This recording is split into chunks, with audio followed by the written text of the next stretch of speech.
Tonight, we are learning about the first arrest under Florida's new immigration law. The Mexican consulate was in the Bay Area today to speak about the case. News Channel 8's Vladimir Kisslinger joins us in the newsroom with the story. Jen, the consul says the Mexican citizen is the first person arrested under the new immigration law signed by the governor Ron DeSantis, while in Hernando County, the consul says the man is a victim. Maybe it's the color of the skin of our national. These were the controversial statements made by Mexican consul Juan Sabines outside the Hernando County Detention Center after visiting Raquel Lopez Aguilar. He was arrested in August by Florida Highway Patrol after a traffic stop which ended with 4 human trafficking charges and 1 charge for driving without a license. This is the first time it's ever been done. It's going to play out in the courts. Right now, the only thing we're looking at is that the man has been charged by, I believe it is a state trooper. There are no formal charges filed against him.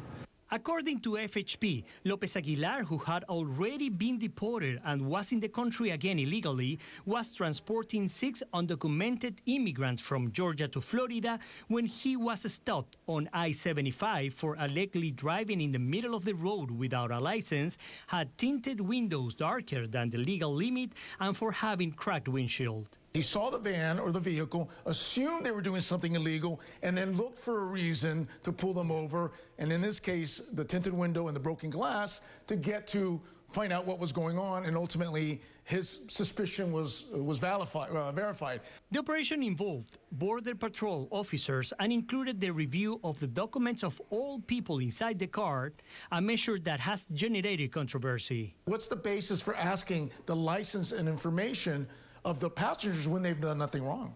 As of now, the consulate is supported by the lawyers of the External Legal Assistance Program for the defense of Lopez Aguilar. Those lawyers say this is a first step to dispute the law. We are prepared to fight this all the way that is necessary, all the way to the Supreme Court if necessary.